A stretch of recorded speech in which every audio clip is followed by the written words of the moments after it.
What's up? Welcome back to another edition of the DNVR Rams podcast, live from the Toyota Lounge, driven by your Front Range Toyota stores.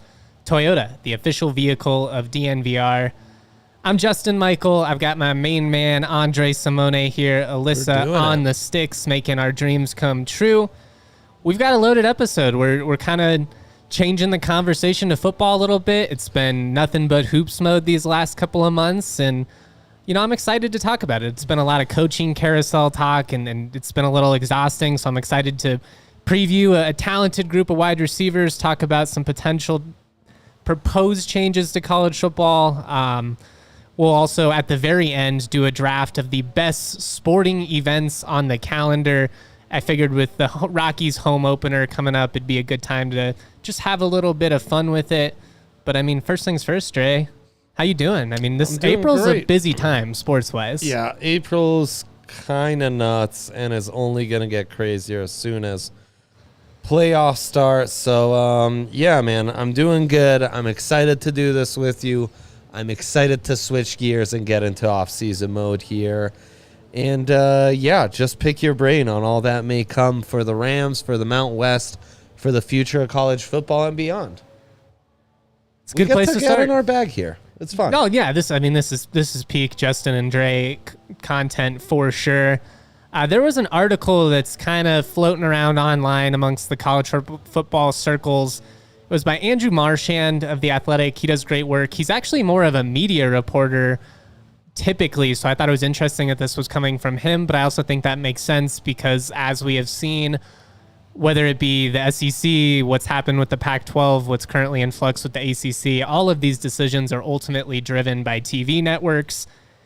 If this proposal, and that's what it is, it's a proposal, it's not necessarily going to happen, but what they talked about, and this is basically being floated behind the scenes by TV executives, by people that are a part of the NFL, the college football, they're trying to come up with what they believe is a needed solution for college football. We'll get into the debate of whether it needs saving or not.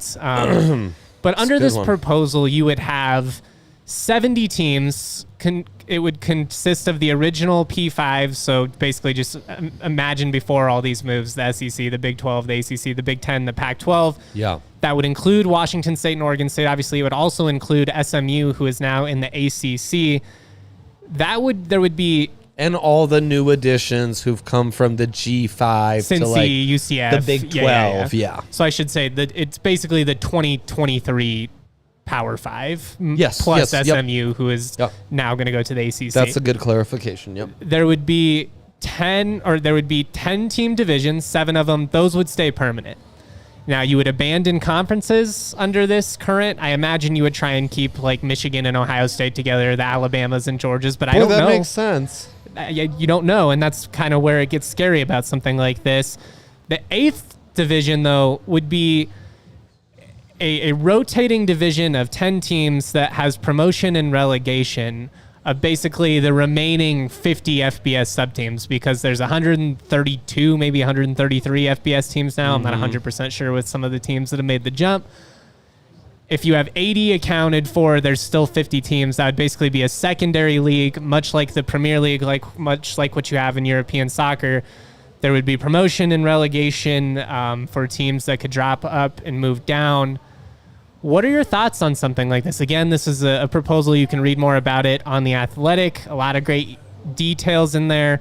Some of the things, I guess, important that would be included, there would be probably closer to an NFL-style system with salary cap, structured essentially free agency. That would be a big focus of this, is to put a little bit more structure on the NIL, on some of the player movement. I don't think you can abandon that, but just basically making it a little bit more structured like the NFL. Was there relegation in this too?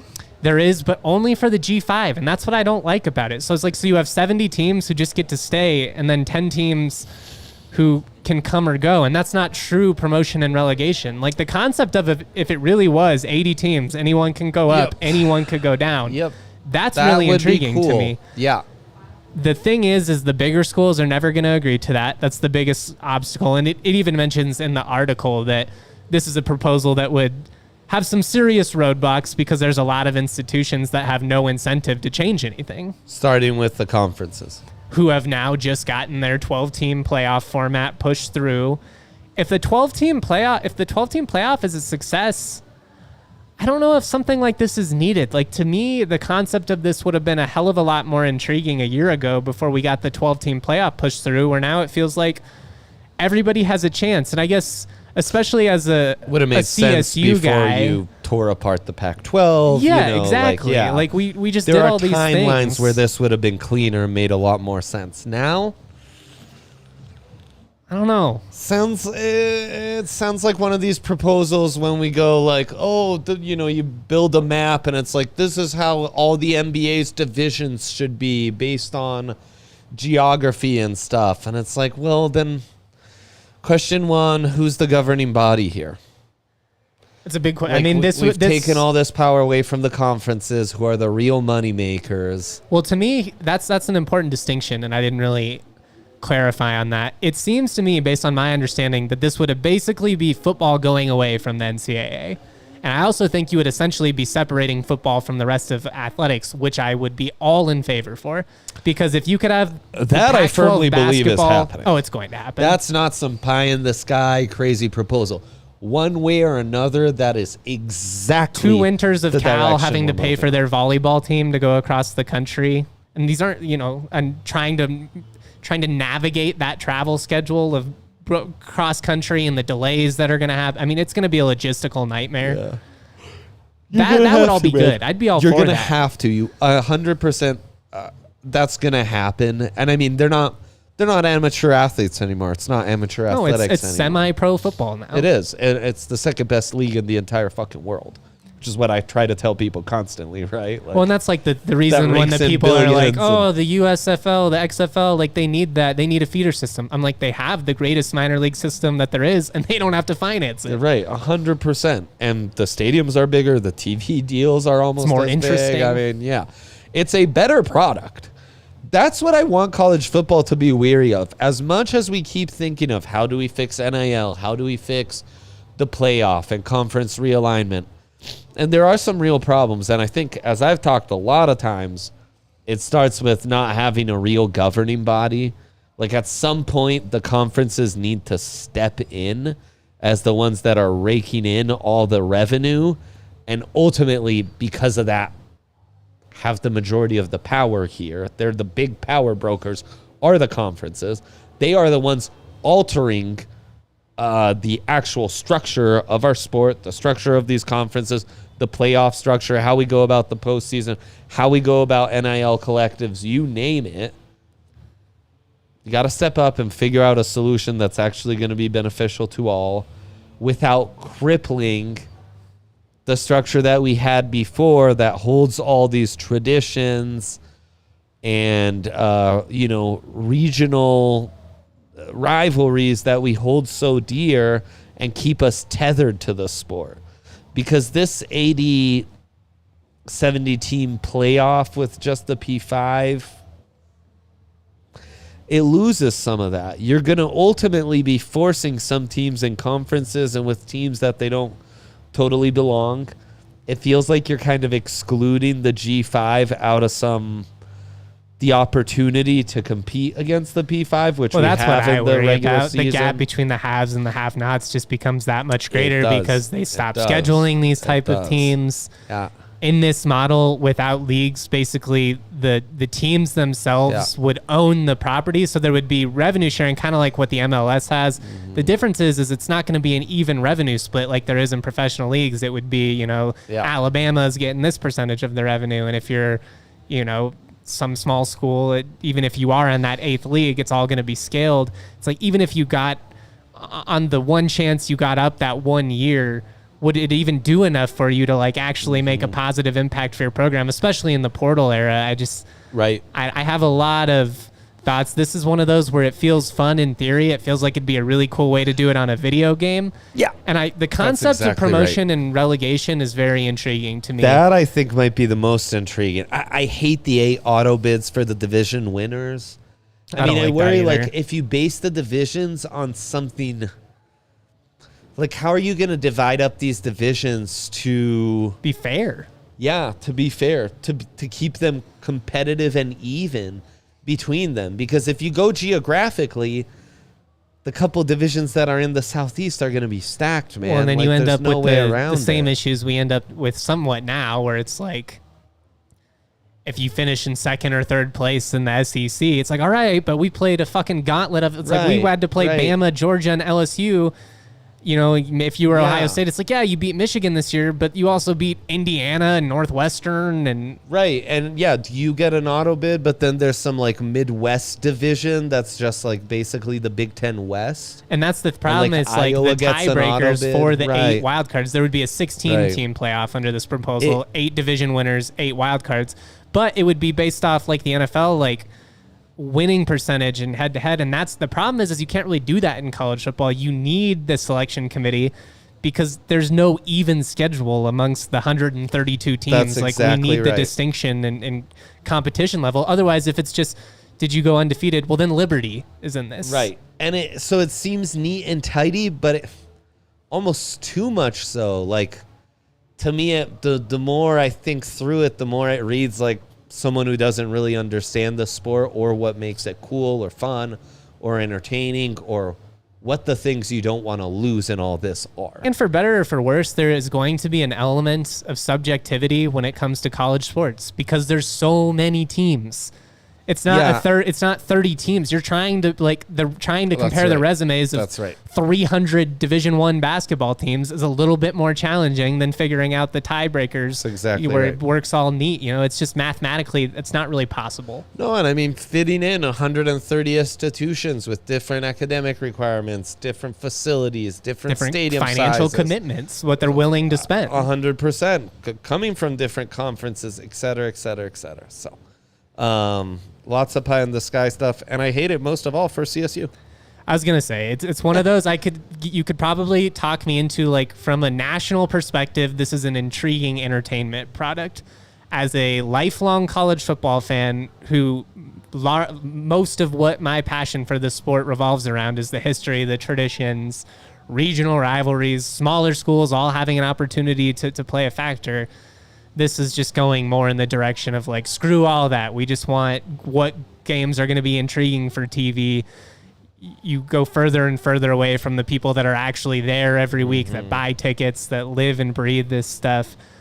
I don't want every decision regarding the future of the sport to be made, well, is this going to help us, squeeze out a couple of $1,000 more, or is this, going to, like, at some point, can we start making a couple of decisions on what's actually good for college football and the people that love this sport?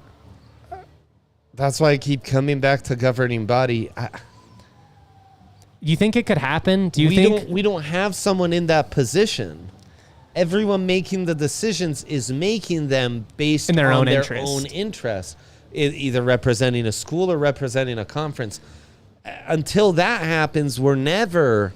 I just wonder if it's even possible. We're in trouble because here, even if you somehow elected a president of college football, a Roger Goodell of college football, the commissioner of the entire. It's been suggested the SEC commish should basically be that. And I go back and forth on that. Sankey has some takes on college athletics that I'm not a super big fan of, but he is one of the biggest people in the know. Conflict of interest, I don't get it, but whatever. If you're the Big Ten, though, why do you agree to that? We're going to let this, because then are you really going to have what's in the best interest of Michigan and Ohio? And that's where the conflict of interest, like you said, comes into play. I mean, you need to be financially motivated. Yeah. You want to make it so that people aren't just looking out for their own personal interest. Well, make them have skin in the game in the greater success of the overall sport as a whole. Yeah.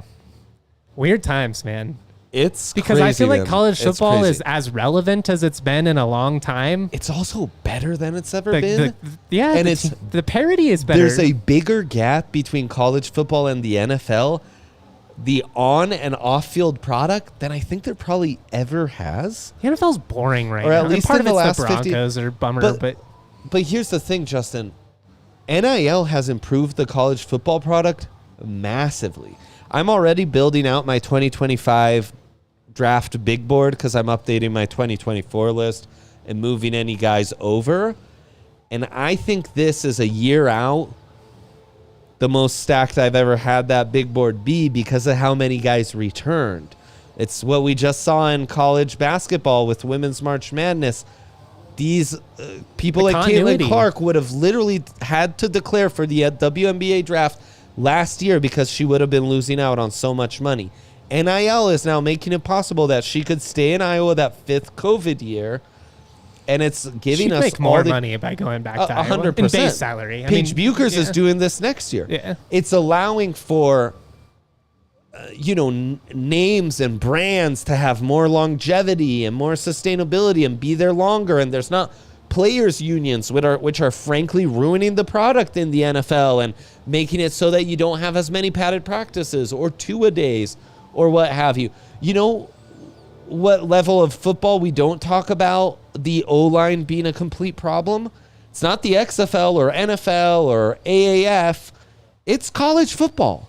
You'll see more like there'll be 20, 25 lines every year where Washington and Michigan last year. Dominant offensive lines are still a thing in college football. They are not at professional football because we've lost CSU's the ability line was great last year. to train and coach and be at that level.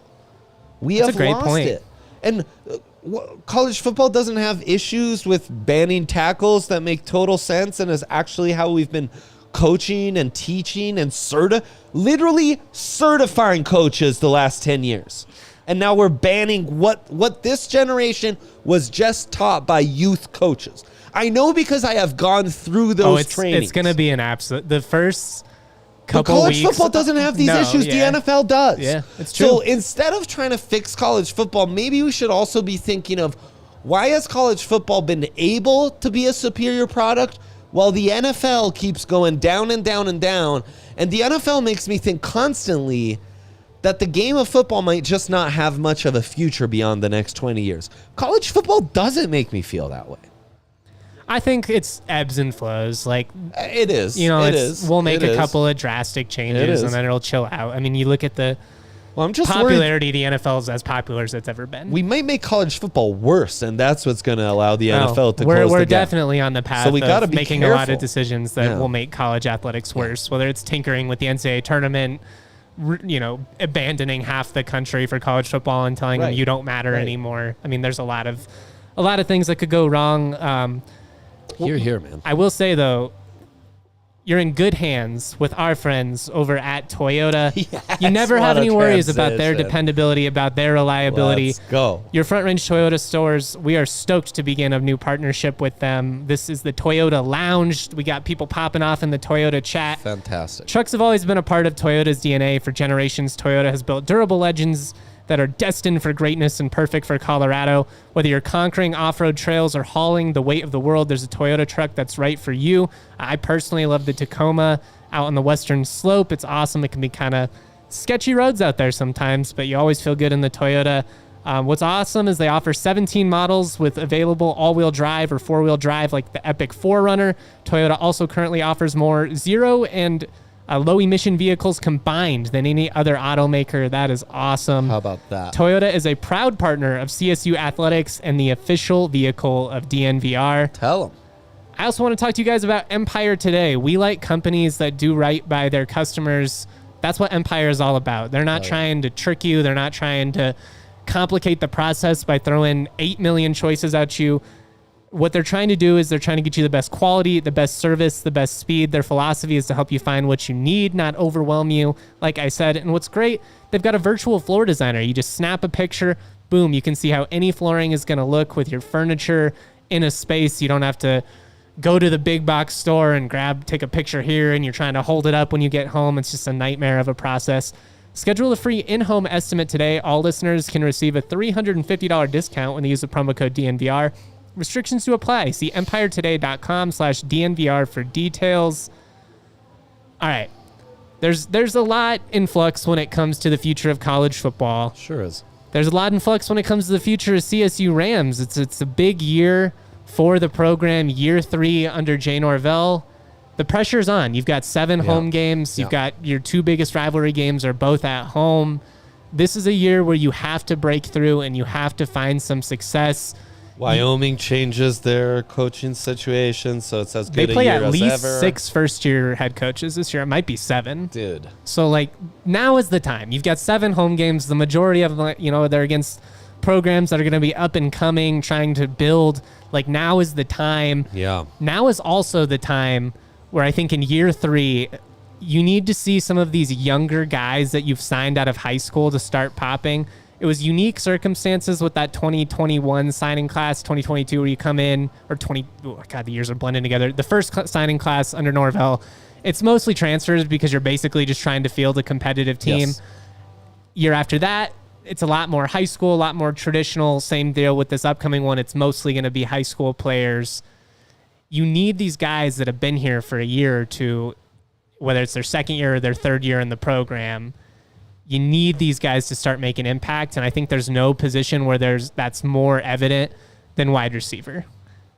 Yeah, that's for sure. The wide receiver sacked. It's the Jay Norvell position, and it's going to be fun to see, man. This is supposed to be like what your brand is. This is the position. This is your bread and butter. This is what Norvell's been known for over the years. He sent guys to the league. It's translated. You have your top guy back in Tory Horton, which is just massive. I mean, all season I kind of felt that they were going to lose Tory, but Dallin would be back. It ends up that Dallin declares for the draft and Tory comes back. Some of that has to do, I think, just with how deep the wide receiver class is. Some of it has to do with him getting dinged up a little bit, and I think scouts having some questions about his durability. There's some things he could do contested catch-wise to kind of put on film, but do you think Dallin was getting the same NIL opportunities to same Fort Collins that Tory was? No. Or comparable? I think Dallin was getting a nice chunk of, little change there. I mean, it's not Georgia money. Like, guys, you're not going to get like what these big time programs are. I would imagine that Tory got comfortably 6 figures. They got him a car lease. I'm sure there's some living arrangement type stuff. I mean, fair to say you got I'm guessing a nice little bump for coming back this year. Yeah, and I mean that's I don't think school. I mean, well, and I mean he has been. If you're a G5 like all conference kind of guy like Tory Horton is, he could have got $500,000 in the portal. Just easy. So people know, like big schools are coming after you and trying to get you and offering you. Ole Miss has been trying to get him for 2 years. So, and they went after Trey McBride too. Like, no, I mean, deep pockets. They spent a lot of. They went after guys who, I mean, could have declared for the draft. Like, I mean, Ole Miss signed Florida's top pass rusher. Yeah, who could have could have declared probably been a top 100 pick. Yeah. So that tells you right that Tory definitely within reach if that's what you're doing. I mean, it helps that he just has a phenomenal relationship with Norvell, and I mean, he really is a special kid. Like, I don't want to get too far off of topic because I'm trying to talk about it from a skill standpoint. But I mean, He really just is a special guy. Like you meet him and he's so humble. He's the hardest worker on the team. Like he's gonna make an NFL team so happy someday. But I want to ask you, as an NFL draft expert, before we kind of get into the rest of the group here, where is Tory at as far as an NFL prospect in your mind? What does he need to do to kind of cement himself as a top 50 NFL pick, first round fringe type status? I mean, I think the big thing's going to be staying healthy and being able to have that consistency on field. I think it's going to be able to show a little more route running, just showing, put more routes on tape, really good and getting open on slants or deep crossers, or shallow crossers as well, has the long speed, has the yak ability. And then, as you were saying, maybe a little more contested catch stuff, I think you're coming into the season where it's going to be interesting to see where Travis Hunter is graded out as a corner or wide receiver. That's going to be an exhilarating draft matchup. And then you have a guy like Luther Burden at Mizzou, Emeka Gbuka, who we were talking about as a first rounder out of Ohio State. He goes back to Ohio State, one of several top prospects who comes back to Ohio State. And Tatoria McMillan, T-Mac, over there in Arizona. Take those top three guys. Let's worry about Travis Hunter and what position he plays in a year. And I think he's that next tier. That next tier of playmaker even, where a guy like Ashton Genty is, another Mountain West standout. That's going to be a really interesting debate all year of who, some of it will probably be team success, and Boise looks like they should be pretty good next year. But who ends up being the top NFL prospect out of those two, Tory Horton or Ashton Genty? Because Genty's the truth. I mean, I love that dude. Well. But, we have the whole positional value debate in running back versus wide receiver. Tory, if he comes back and if you look just over the last 2 years, 167 catches, 2,267 yards, 16 touchdowns, averaging 7 catches per game, 13.6 yards per catch, 94.5 yards per game. I mean, he's basically good for 7 catches, 100 yards a game, and around a touchdown every, game and a half, basically. It's kind of like he has Rashad Higgins, Hollywood's refinement. I would agree with that. As a route runner and just technician. But he has some of the raw tools that some of those other guys, like the Gallups, had. That's how I've always kind of described him. Is I feel like he's a hybrid between Rashard Higgins and Michael Gallup. He runs a lot like Rashard Higgins. He's got some of the elusivity in the open field, the ability to have that little back cut, make a guy miss, and then hit the gas, and he's going to burn you. But I think vertically, especially, he's a lot more like Gallup, the ability to go up and get that ball. Yep. Although he hasn't shown a ton of it on film with contested catch, right? I don't think that's an issue for him. I just don't think he's had a ton of opportunity to show it these last couple of years. And some of that, 2 years ago had to do with the offensive mess that you had. And this past year, they had some inconsistencies. It felt like when the run game was working, the pass game wasn't working. When the pass game was working, the run game wasn't working. I'm hoping that with the majority of your starting offensive line coming back, with Braden Fowler-Nicolosi, they have another 6 months of, working together. Yeah, continuity. Establishing that chemistry. I mean, the fact that they were able to have the type of pass production that they had and really hit the ground running, given they made a quarterback change week 2 after, Clay Millen had been the projected guy since the day they came to town. Yeah. No, totally. And you put on the Colorado tape, you put on the end of the Boise game, you see Tory and his value. CU, there was just no way to stop the dude. At will. He was the best player on the field that night. And I'm not trying to stir up any of the crap from that night, but he was awesome. They could not cover him with some of that underneath stuff. He got open down the field. He threw a touchdown that night. So he had a really huge night. He is undisputed wide receiver 1. He's the best wide receiver in the league coming back, although Ricky White at UNLV is a stud as well. It's huge they got to keep him, man. It's massive. That's the one thing I will say, as much as we love to complain about the portal, and there are flaws with it. Honestly, CSU has benefited more than most in the Mountain West, and they've been able to hang on to their guys. Remind me, who's the star player for Utah State basketball? Great Osabor just went into the portal. That's what I was thinking when I saw the Osabor news, is man, lots of these stars leaving the Mountain West, and Rams and maybe Boise feel like the two teams, maybe San Diego State, feel like those 2-3 teams in the conference that have really been able to hold on to their town.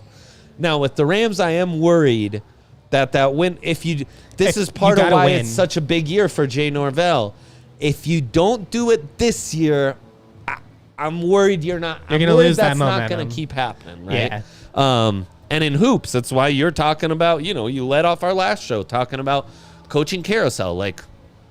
Nico staying is massive in the Rams being able to be one of those 2-3 teams in hoops. Look at any not sport. Like the rest of the conference. Look at San Diego State before Steve Fisher was there. It's rough. Then even look at his first 5-6 years. You need continuity within a program to succeed. Yes. The toughest part is that we've never had less patience as fans because with the portal, with NIL, we see those random examples of the team that's just able to have that year one, man, they just killed it, like Utah State basketball this year. Right. And it kind of creates, frankly, unrealistic expectations, but I mean, it is what it is in that regard. But I'm with you. I mean, you have to step up this year. You did lose Lewis Brown to the portal to San Diego State. That one hurts.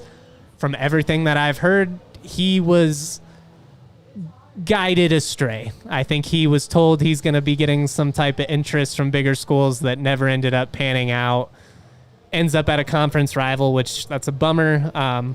Who else can step up, though? I mean, you've got Justice Ross Simmons coming back for his junior year. He's a guy that's, kind of flashed at times. 71 catches for 1,100 yards the last 2 years, 6 touchdowns, averaged 3 catches a game.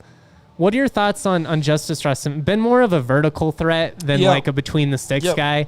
He's a guy, though, I do wonder, especially with Lewis Brown no longer in the mix, you need him to be a guy that can help you move the sticks a little bit. And we did see that at times. He was great against Air Force and UNLV when Horton was dinged up, and that kind of gave me a little bit of hope of, it's him and Lewis Brown out there right now, and he's getting open. He's making plays. They really need him, though, to take it to another level this year and get closer to that. Like, I'm not saying he has to be 1,000-yard receiver, but 600-plus yards, more than 5 touchdowns, I think that would be huge for the offense. Yeah, 100%. And I wonder, is this a guy who'll fill, from what I've seen, while I'd be intrigued for him filling kind of a big slot receiver and filling some of the gaps that Dallin Holker has left, though obviously much different players, I think Horton might be the better guy suited to move into the slot sometimes and find some openings in the middle of the field. And that's going to be a super interesting dynamic of the offense this year, because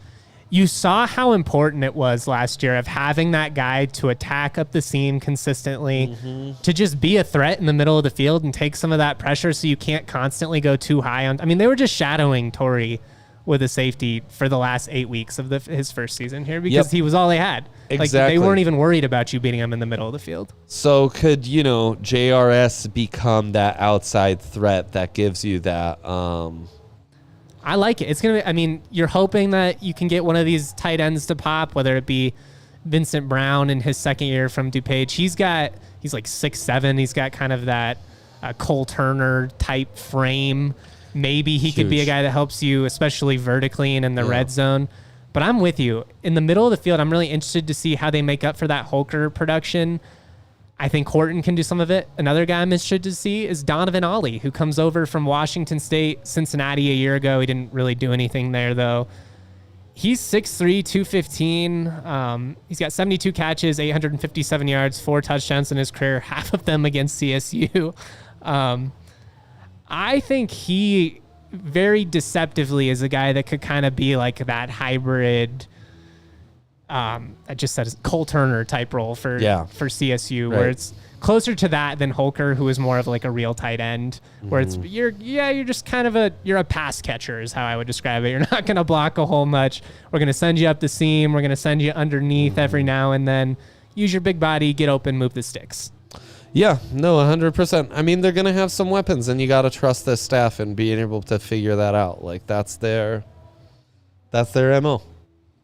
It's what it should be. Dylan Goffney is back, the SMU transfer. He's another guy I'm interested to see. That's kind of it as far as the established veterans on the roster. You've got Ollie, who's not established at CSU, but has produced at Washington State for multiple years.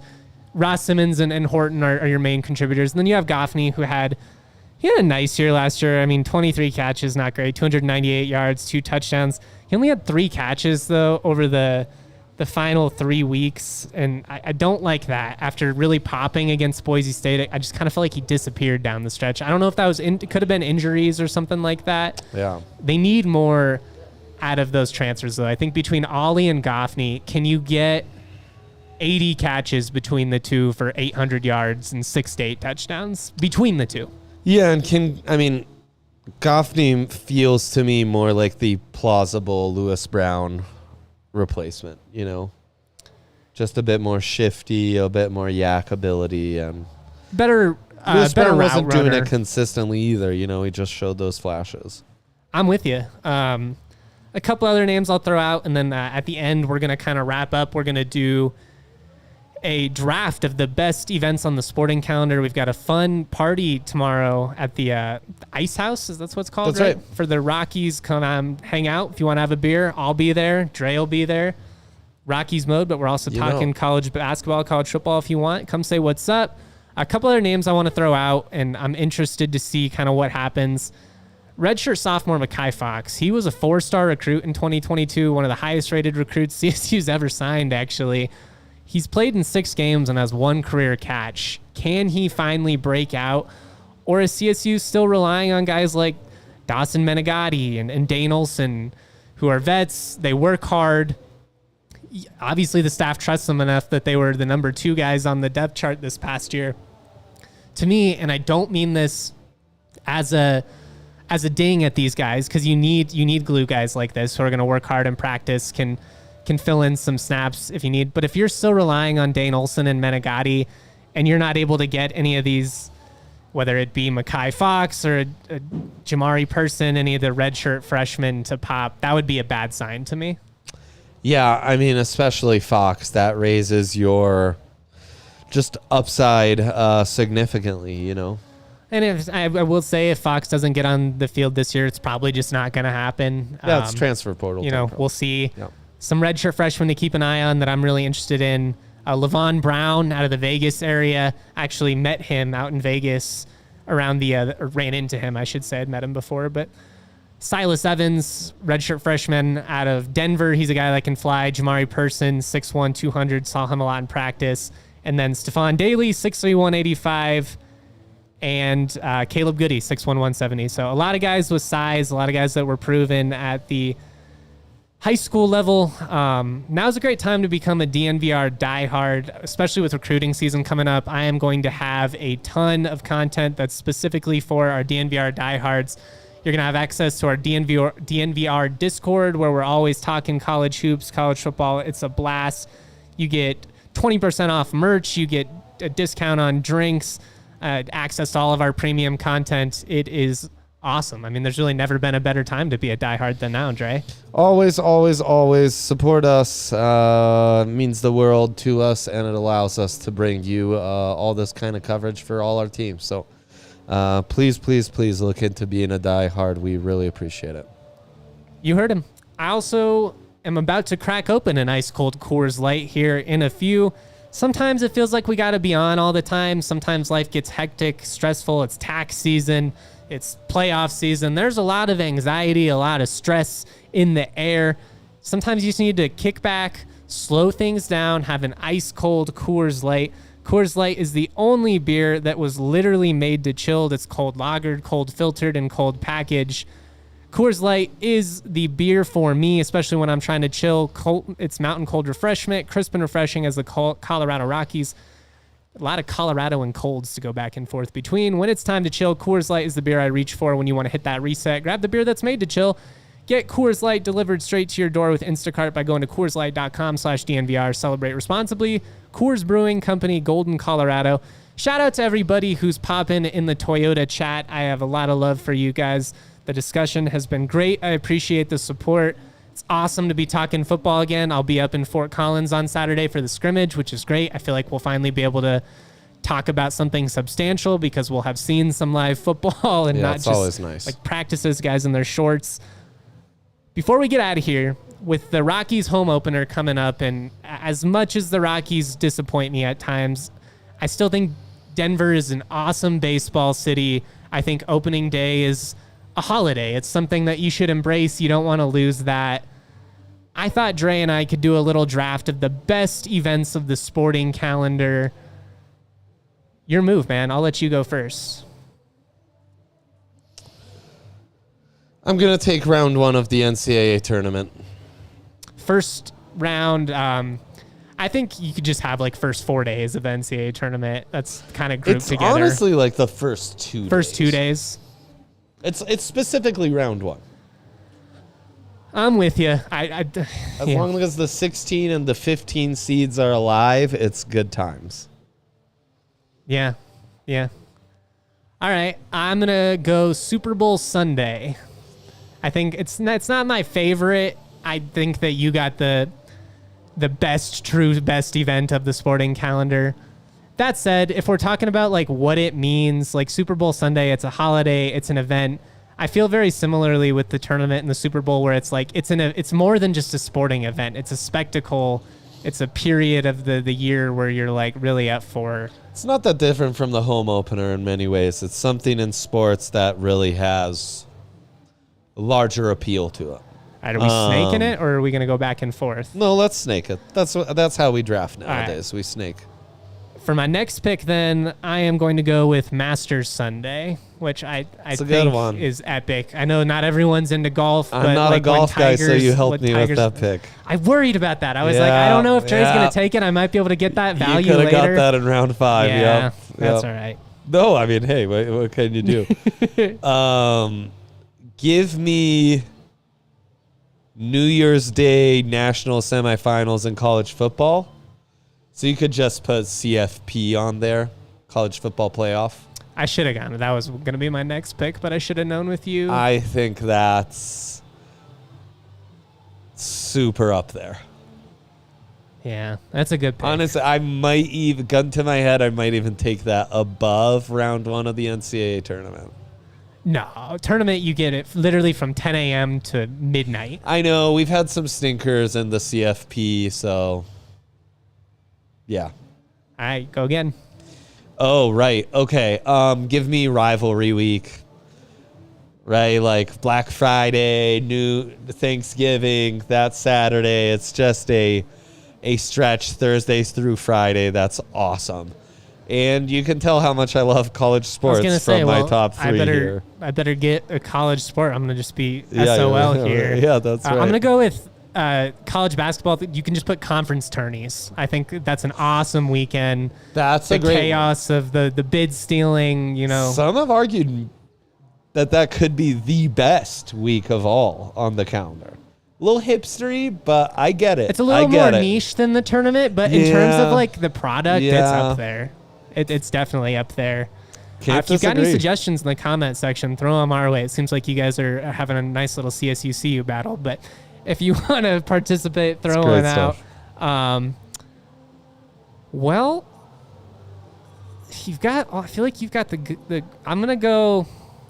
I'll go classic, even though the Rockies suck. I'll just go opening day. I think I can steal some votes on that from the nostalgia people. I do love the pageantry, the tradition of it all, like the city coming together, having a beer. I'm with it. Yeah. Our guy Ryan was claiming maybe the day of the year with the highest BAC in all of Denver. I'd love to see a top 5 of that. I'd definitely be up there. What would even be in like St. Patty's? St. Patty's Day.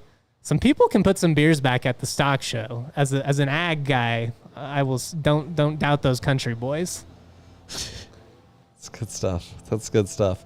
Now's where it gets hard. I probably should have just made it 4, but I'm gonna take NFL Wildcard Week. Yeah, that's a good one. It's fun. I like that. College football's out the way. The NFL dominates. You get 3 games a day. It's actually the next round is the better football. But it's a more fun day because you get more of it. You get more of it, and it's just like a fun gambling day. And like once every other year, you'll get a nice like road upset that surprises you a little bit. I'm with you. That's a good choice. Thank you. Under the radar too.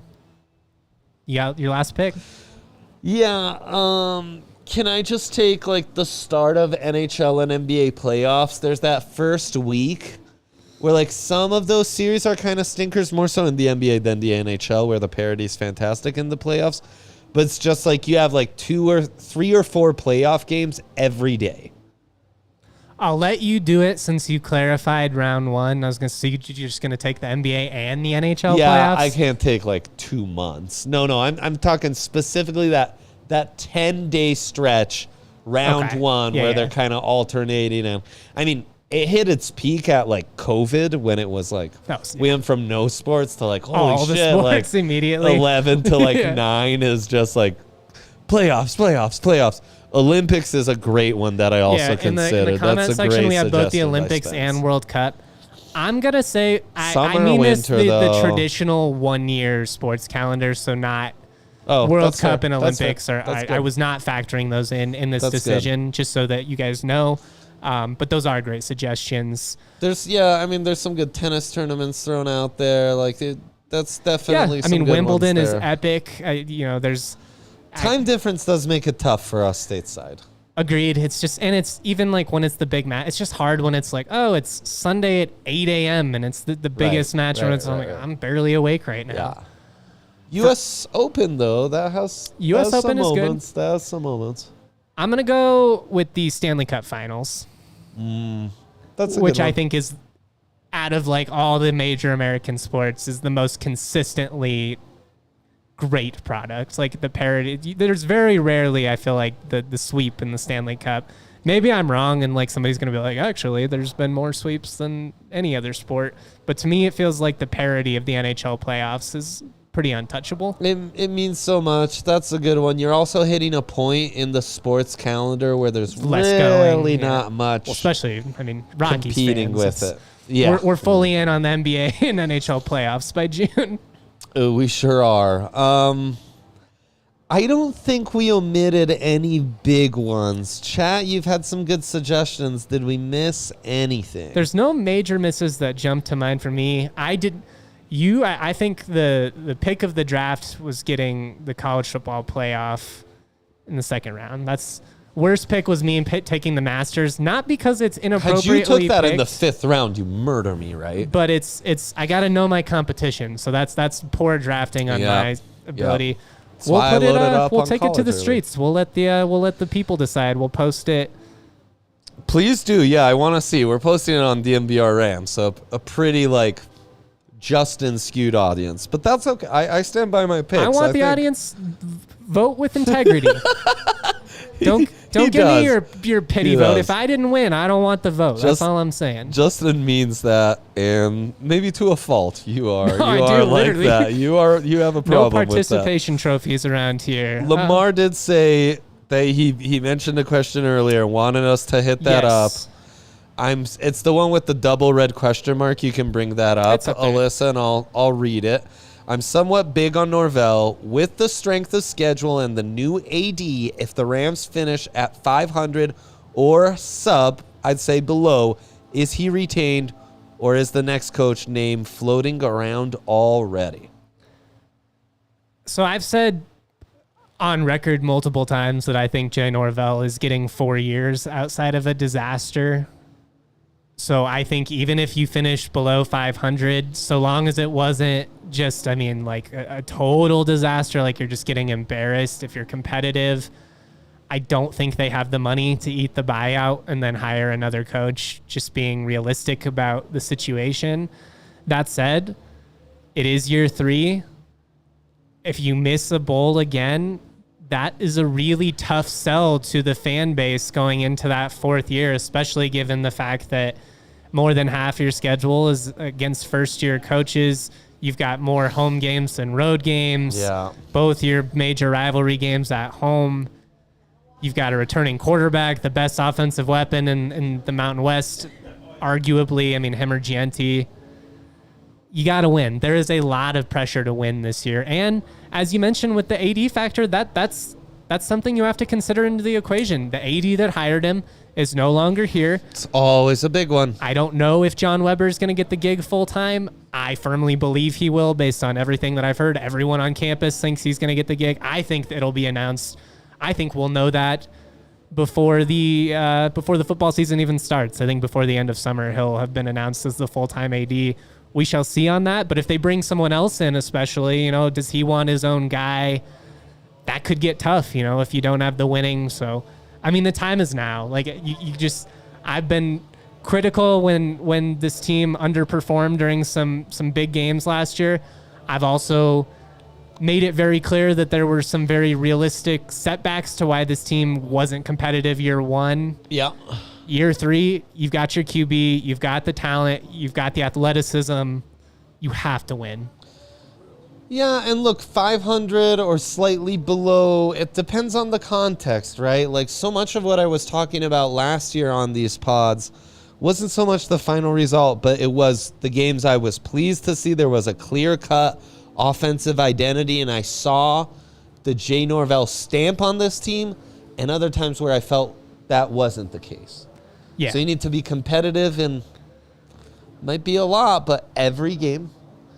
And I think maybe there's a non-conference exception I'm missing there, but I think you're almost there. Texas will be tough. You need to feel like you have an identity. Like this team has made some strides, feels a certain way. They're enjoyable to turn on every Saturday. They're not like, there's not this, just shit. Why can't they get over the hump, every Saturday? Like it just feels like they've had this ceiling that they haven't been able to break through. Whenever there would be improvement, it'd be you're going, you hit the ceiling, you slide back down, and then you're going, you hit that ceiling again. Can you just punch through that shit? I'd venture to say if we looked at the last 10 years of who's produced the most NFL talent out of the Mountain West, there's no other way the Rams aren't in the top 3.